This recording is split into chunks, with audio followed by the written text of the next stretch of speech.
The purpose of this series of 5 questions is to encourage you to think about new approaches to improving your life. Using these questions may help you get out of a rut in which you keep trying the same approach over and over again with no improvement. Question 1. Is your life just as you want it to be? All of us want a better life. Even if we temporarily seem to have all we want, we quickly return to feeling that we're lacking something. If you answered no to question 1, you need to do something to change your life. This takes us to question 2. Do you believe that if you just try harder, you can make everything okay? If you answered yes, then the follow-up question is, did trying harder in the past make things okay? Did your efforts at trying harder create an enduring solution to your problems? If not, you need to consider whether you're likely to be successful next time if you redouble your efforts and try even harder. The attractiveness of just trying harder depends on how big the problems are in our life.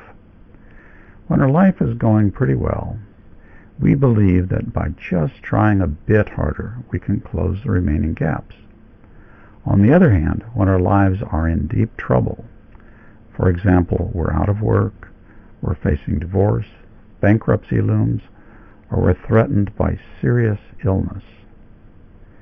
In these deeply troubled situations, the gap between where we are in life and where we want to be is so large that just trying harder does not seem to be a practical way out of our difficulty.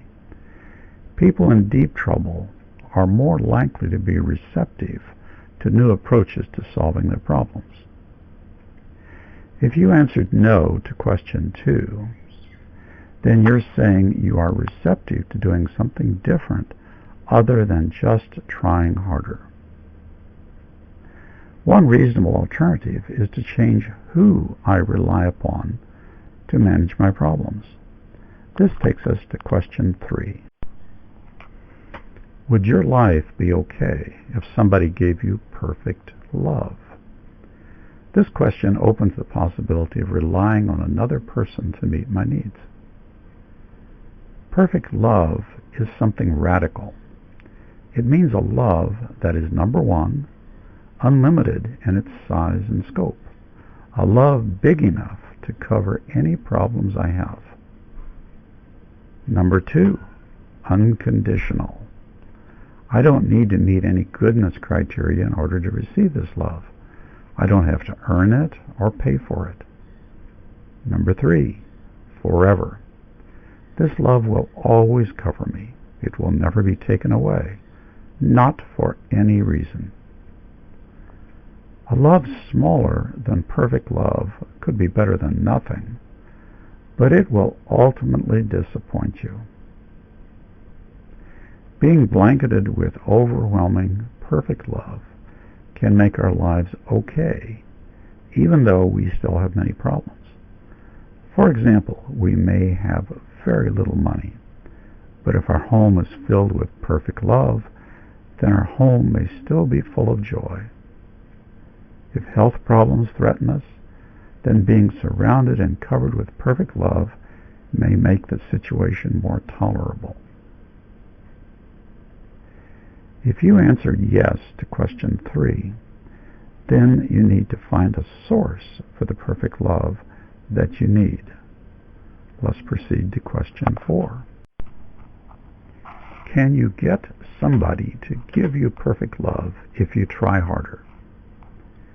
Can I get the people in my life to provide this perfect love?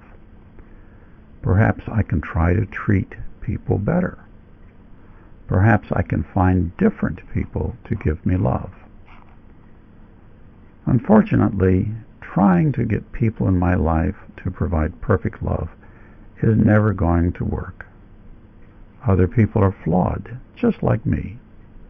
I could never supply perfect love to others. Therefore, how can I expect others to supply so great a thing as perfect love? If you answered no to question 4, then you need to look for a different source for the love you need. Perhaps a radically different source. This takes us to question 5.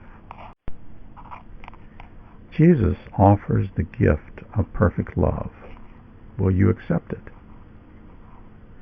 At this point you may say, I'm not sure I believe in a supreme power or in Jesus Christ. How can I put my reliance on somebody I'm not sure I believe in? Do you have a better option? You've tried relying on yourself by trying harder, and it didn't work so well. Remember question 2? You tried relying on other people. Remember question 4. But that demand was beyond their capacity. I suggest at least looking at reliance on Jesus. Who is Jesus? Jesus was not just a nice guy. Jesus said he and God were one.